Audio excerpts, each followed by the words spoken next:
kita ambil beberapa tips ya. Ini lagi-lagi tips motivasional untuk kita bisa bermimpi yang benar dan mewujudkan mimpi yang benar.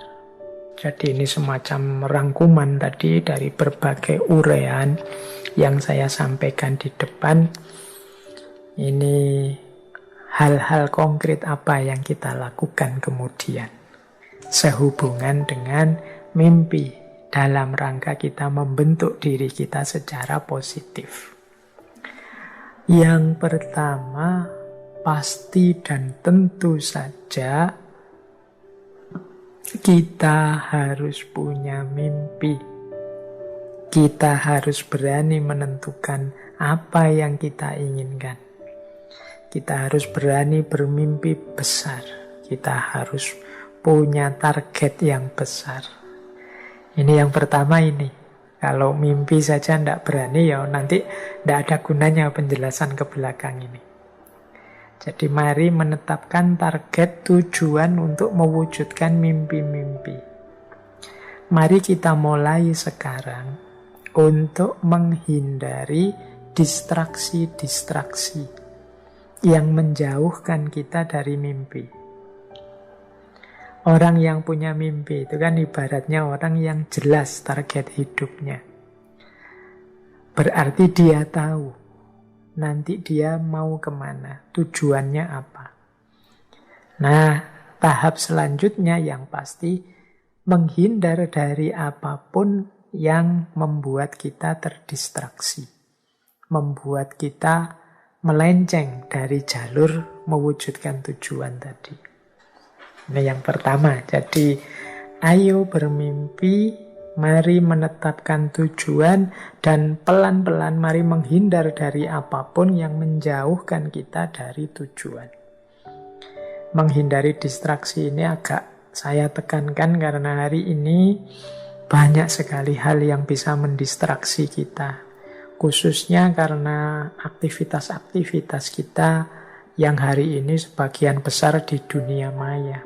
Keramaian hidup kita sebagian besar kan di ranah online, media sosial, dunia maya itu kita ketemu banyak sekali distraksi-distraksi sehingga tenaga, waktu, fokus hidup kita sering tersita di situ sehingga kita terpalingkan dari mimpi-mimpi kita.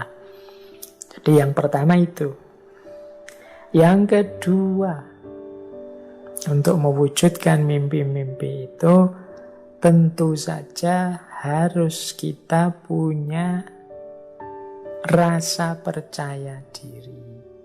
Kalau kita tidak yakin mimpi kita bisa terwujud, kalau kita tidak yakin bisa mencapai tujuan, ya pasti tidak bisa terwujud mimpi-mimpi kita.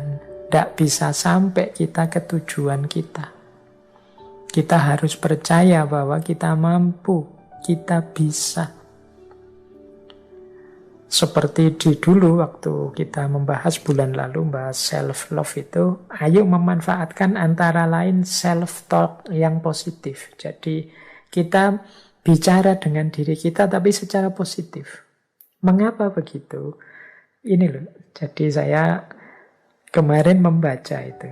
Jadi setiap orang itu rata-rata dalam sehari itu berpikir, kalau dihitung itu sekitar 50.000 kali. Berpikir, oh ya kita itu kan begitu bangun tidur, otak kita aktif, itu kan jalan pikiran kita. Tentang apa saja, tentang segala hal. Nah itu 50.000 kali. Dan 50.000 ini sebagian besar adalah tentang diri kita sendiri. Tentang diri kita itu, aku mau makan, aku mau tidur, aku mau istirahat sebentar, mana HP-ku, mana laptopku, dan lain sebagainya. Jadi ini asumsi saja, semacam penelitian umum saja. Jadi kita berpikir 50.000 kali, sebagian besar tentang diri kita sendiri, dan sebagian besar tentang diri kita itu ternyata sifatnya negatif. Jadi jarang diam-diam kita memberikan atau memikirkan diri kita secara positif. Selalu saja yang kita pikirkan masalah kita, problem kita, tugas yang belum kita lakukan, tanggung jawab yang belum tertunaikan, kekeliruan-kekeliruan kita kemarin, dan lain sebagainya. Selalu tentang kurang-kurangnya diri kita. Akibatnya apa? Ya otak kita terpengaruh dengan itu. Jadi dia tidak bisa memberikan 100% dayanya untuk membentuk kita dalam versi yang terbaik tentang diri kita. Wong kita pakai otak ini untuk selalu menegaskan di mana kurang kita, di mana masalah kita, di mana problem kita terus-menerus. Bukan berarti salah, tapi kalau sebagian besar sifatnya negatif, ya tentu saja kemudian terbentuk pandangan diam-diam, atau mungkin kalau bahasanya Freud tadi, di bawah sadar kita, bahwa kita itu banyak sekali kekurangannya, serba tidak sempurna, kita itu lemah. Akhirnya diam-diam kita ini jadi orang yang tidak percaya diri. Nah, makanya disinilah pentingnya. Tidak apa-apa kalau teman-teman punya media untuk self-talk. Self-talk itu ngomong dengan diri sendiri. Apakah itu langsung ngomong misalnya di depan cermin atau lewat tulisan-tulisan, silahkan saja. Beri afirmasi-afirmasi positif terhadap diri kita untuk kita bisa membangun rasa percaya diri. Misalnya kita bilang ya pada diri kita, ya aku ini banyak kekurangan, tapi aku berhak dicintai. Aku ini punya hak untuk gembira. Sebagaimana semua orang, aku juga punya hak untuk bahagia. Nah, itu self-talk positif. Aku mampu mewujudkan apapun yang aku inginkan. Aku kuat menanggung apapun problem. Aku bisa menyelesaikan apapun masalah. Tidak ada masalah yang tidak mungkin aku selesaikan kalau aku mau. Aku mampu menarik orang-orang yang tepat ke dalam hidupku. Aku bisa mewujudkan mimpi dan cita-citaku sesuai yang aku inginkan. Aku terus ini self-positif, self-talk yang positif terhadap diri kita. Ini akan menumbuhkan rasa percaya diri. Ini boleh diulang, bulan lalu rekaman kita tentang self-love yang berhubungan dengan self-talk yang positif tentang diri kita. Jadi setelah kita bermimpi besar, mari kita percaya diri bahwa kita mampu mewujudkannya. Kalau masih banyak unsur-unsur kerendah dirian, ketidakpercayaan pada diri sendiri, boleh digunakan self-talk yang positif pada diri kita sendiri. Nah, ini diantara strategi kita untuk mewujudkan mimpi. Yang ketiga, yaitu akui hal-hal positif yang pernah kita capai di masa lalu. Nah, ini akan membantu kita mewujudkan rasa percaya diri. Jadi kita ingat-ingat hal-hal positif yang pernah kita capai. Kan tidak ada orang itu yang tidak punya capaian apapun. Sekecil apapun, seperti apapun bentuknya, pasti setiap orang pernah punya capaian-capaian. Meskipun sekedar di level kampungnya sendiri, atau mungkin di rumahnya sendiri, atau mungkin urusan-urusan pribadinya sendiri. Bahkan termasuk hal yang paling kecil. Wah, aku pernah sabar di hadapan temanku yang sebenarnya sudah sangat menjengkelkan. Ini kan kecil. Mungkin kita punya teman yang temperamen, atau kita punya teman yang cerewet, yang membuat kita sering tidak sabaran. Tapi kita pernah berhasil sabar mendengarkan dia cerewet selama berjam-jam. Oh, itu kan anggap saja itu capaian positif, bahwa ternyata aku mampu mengendalikan diri. Aku pernah berhasil mengendalikan diri. Itu contoh hal positif. Tidak apa-apa kita ingat-ingat untuk membantu kita mewujudkan rasa percaya diri. Bahwa kita ini sesuatu kok. Jadi kita bukan tidak ada apa-apanya, tapi kita ada sesuatunya, ada apa-apanya. Buktinya apa? Banyak prestasi-prestasi, capaian-capaian positif, meskipun levelnya individu yang pernah kita capai. Ya ini nanti lanjut juga ke yang keempat, kita mengakui, mengafirmasi kelebihan-kelebihan kita. Aku bisa ini, aku bisa itu, aku mampu ini, aku mampu itu. Ini membantu kita memahami diri sekaligus menumbuhkan rasa percaya diri. Saya yakin tidak ada satupun orang yang blank sama sekali, tidak punya kemampuan dan kelebihan apa-apa. Setiap orang pasti istimewa. Setiap orang pasti punya kelebihan sesuai yang dia miliki. Hanya saja mungkin dia melupakannya atau tidak menganggap itu sebagai kelebihan. Bisa jadi kan belum tahu, Pak. Kemungkinan sudah tahu, tapi mungkin dia tidak menganggap itu sebagai sebentuk kelebihan. Nah, mari kita bahasakan apapun yang kita bisa sebagai kelebihan. Misalnya, meskipun hal kecil. Saya bisa makan secara serius, Pak. Nah, itu kan juga kelebihan. Saya bisa minum, saya usahakan selalu sambil duduk, tidak sambil berdiri. Meskipun sama orang yang lain sambil berdiri dan lain sebagainya, itu bahasakan saja sebagai kelebihan-kelebihan dalam rangka membangun rasa percaya diri kita. Nah, selanjutnya ada strategi spesifik yang sering dijadikan tips banyak motivator. Yaitu apa? Visualkan tercapainya keinginan kita. Ini pernah saya jelaskan di waktu kita sesi The Law of Attraction. Jadi memvisualkan keberhasilan. Misalnya bayangkanlah teman-teman sedang menerima trofi juara pertama apa dan rasanya gembira sekali. Itu namanya memvisualkan.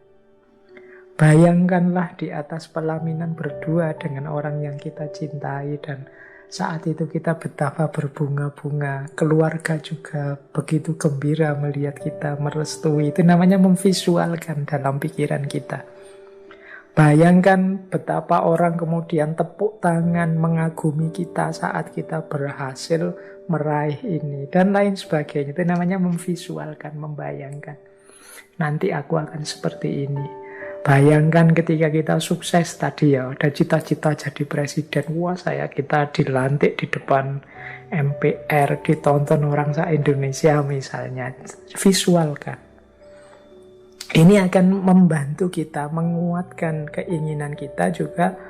Ini kalau pakai The Law of Attraction itu akan menarik apa yang ada di sekeliling kita, mendukung keinginan kita. Nah, yang keenam, tentu saja kerjakan yang sudah kita rencanakan. Jangan diam saja. Tadi ada tahapan-tahapannya. Kita cari ilmunya, kita gali potensi kita yang sesuai, kita tetapkan destinasi-destinasi setahap demi setahap, langkah-langkahnya dan lain sebagainya. Yang nomor 6 ini wajib kita jalankan biar mimpi tidak sekedar mimpi. Kalau kita hanya memvisualkan saja tanpa mengupayakan, tidak melakukan apa saja, terus diam, pasif. Kita mengakui kelebihan kita, terus diam saja. Mimpi tetap akan jadi mimpi. Tidak berperan sebagai orientasi dan tujuan. Maka harus kita jalankan, ada upayanya. Yang ketujuh, kita harus terbuka kalau ada kritik dan masukan yang baik, yang produktif dari orang lain. Terbuka itu bukan berarti masukannya orang lain pasti diterima. Tapi monggo kalau ada orang mengomentari kita, mengkritik kita, nanti kita menyesuaikan. Ini cocok enggak, sesuai enggak dengan target dan keinginanku. Jangan jadi orang yang tertutup. Karena kita juga manusia yang terbatas, kadang-kadang yang kita anggap baik, kita anggap excellent, ternyata dalam pandangannya orang lain yang mungkin luput kita lihat, mereka lebih tahu sisi-sisi lemahnya. Nah, itu pentingnya kita untuk selalu terbuka masukan dan kritik dari orang lain. Yang kedelapan, jangan pernah menyerah terhadap mimpi kita. Mungkin banyak kesulitan, mungkin banyak hal-hal yang mendistraksi kita, mungkin banyak masukan-masukan yang membuat kita down. Tapi jangan pernah menyerah. Boleh teman-teman mengambil pelajaran dari banyak tokoh besar dunia siapapun, atau idola-idola teman-teman siapapun yang begitu tekun, begitu pantang menyerah apapun kesulitan hidupnya. Tapi jangan pernah menyerah atas mimpimu. Kalau kata Khalil Gibran tadi kan, jangan mau menukar mimpimu dengan emas dan perak. Yang kesembilan, kalau nanti sukses, syukuri dan rayakan. Jangan dianggap sepi, jangan dianggap biasa. Biar nanti lebih semangat lagi. Wah, ternyata segembira ini sukses. Itu terus berarti ayo target lagi ya. Itu loh ke depannya. Biar lebih semangat. Kalau sudah sukses kok santai saja, ya sudahlah, sudah berhasil sekarang, ya wis. Itu kurang heboh. Kalau kurang heboh mungkin untuk cita-cita selanjutnya kita tidak terlalu semangat lagi. Boleh kita rayakan ya sesuai dengan situasi kondisi kita. Memberi hadiah diri kita sendiri atau berterima kasih pada siapapun yang menurut kita memberi kontribusi. Tidak masalah, kita syukuri, kita rayakan. Dan yang terakhir, tentu saja ketika mimpi-mimpi kita tercapai, terwujud, orientasi hidup kita semoga tidak hanya kesenangan, kenyamanan kita sendiri, tapi juga berbagi manfaat, berbagi maslahat kepada sesama atas capaian atau kesuksesan tersebut. Jadi jangan mengejar senang sendiri, sukses sendiri, berhasil sendiri, tapi juga selanjutnya berpikir apa yang bisa diberikan untuk sesama. Oke, saya kira itu ya teman-teman. Ternyata waktunya sudah sampai, malah sudah lewat sedikit. Saya kira itu materi untuk malam hari ini. Jadi pesan utamanya, beranilah bermimpi dan seriuslah wujudkan mimpi tadi. Disitulah nanti diri kita terdefinisikan.